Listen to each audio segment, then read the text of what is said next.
अभी हम भरमौर से आ रहे थे और भरमौर से आते हुए एक जगह पर लाड़ू से आगे और सिमटा से पीछे एक्सीडेंट हुआ था। दो गाड़ियों का, एक स्कॉर्पियो थी और एक दूसरी कोई गाड़ी थी।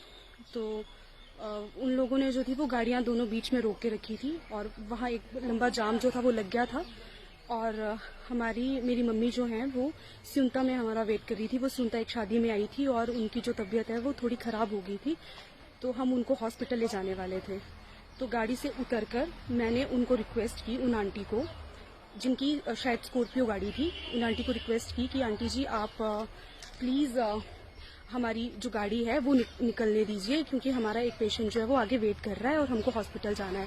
तो उन आंटी ने कहा कि एडमिट है ना आपका पेशेंट, मतलब एडमिट रहने दो उसको। तो मैंने आंटी को कहा कि आंटी अगर पीछे से एम्बुलेंस आएगी तब भी आप उसको ऐसे ही रोकेंगे एम्बुलेंस को? तो उन्होंने कहा कि एम्बुलेंस आएगी तब हम देख लेंगे। तो तब मेरे भाई ने कहा कि आंटी जी प्लीज़ आप हमारी गाड़ी जाने दो और हमारा पेशेंट जो है वो आगे वेट कर रहा है और मेरी मम्मी जो है भी थोड़ी तबीयत उनकी ख़राब है और आप जिसके साथ एक्सीडेंट हुआ है उनकी गाड़ी रोक लो और हमें जाने दो। तो उन्होंने कहा कि हमें ज़्यादा कानून पढ़ाने की ज़रूरत नहीं है। तो मैंने उन आंटी को कहा कि आंटी मैं भी लॉ स्टूडेंट हूँ, हम आपको कानून नहीं पढ़ा रहे हैं, सिर्फ रिक्वेस्ट कर रहे हैं। इतनी सी बात हुई। एक अंकल थे, उन्होंने गाड़ी चलाई, मतलब गाड़ी हटा दी, दोनों गाड़ियां साइड हो गई और हमने अपनी गाड़ी निकाली और हम अपनी गाड़ी लेकर जो है वो वहां से आ गए।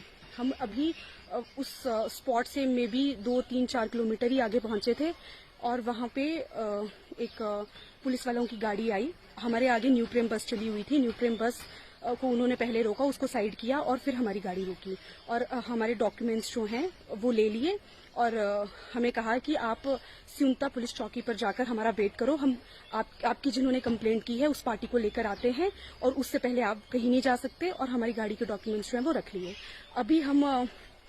अभी हम सिमटा पुलिस चौकी पहुंच गए हैं और अभी तक वो जिन पुलिस वालों ने हमको रोका था वो दूसरी पार्टी को लेने गए हैं और अभी तक पहुंचे नहीं है। और मेरी मम्मी जो है अभी भी यही सिमटा, मतलब 50 मीटर की दूरी पे हमारा वेट कर रही है बस स्टैंड पे कि हम आएंगे और उनको हॉस्पिटल लेकर जाएंगे। तो अभी जब पता चला है कि वो जिनसे ये सारी बात हमारी हुई थी, वो आंटी जो है वो यहाँ जो हिमाचल की विधानसभा के स्पीकर हैं कुलदीप पठानिया जी, उनकी वाइफ हैं।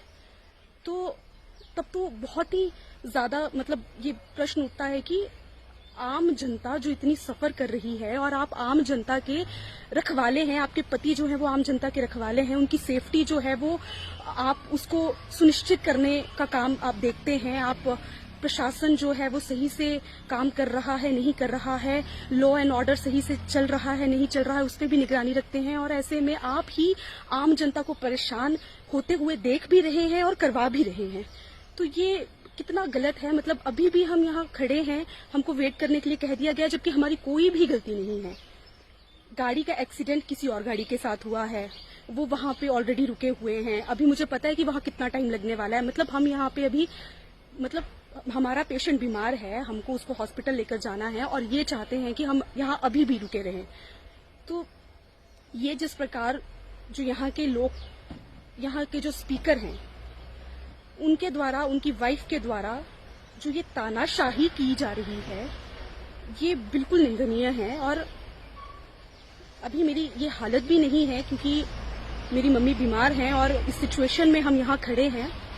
तो मैं सिर्फ यही कहूंगी कि आप लोकतंत्र बचाने की बात करती है ये सरकार, जिस पार्टी से आप बिलोंग करते हैं। आप कहते हैं लोकतंत्र खतरे में है और आज मुझे विश्वास हो गया है कि लोकतंत्र सच में खतरे में है।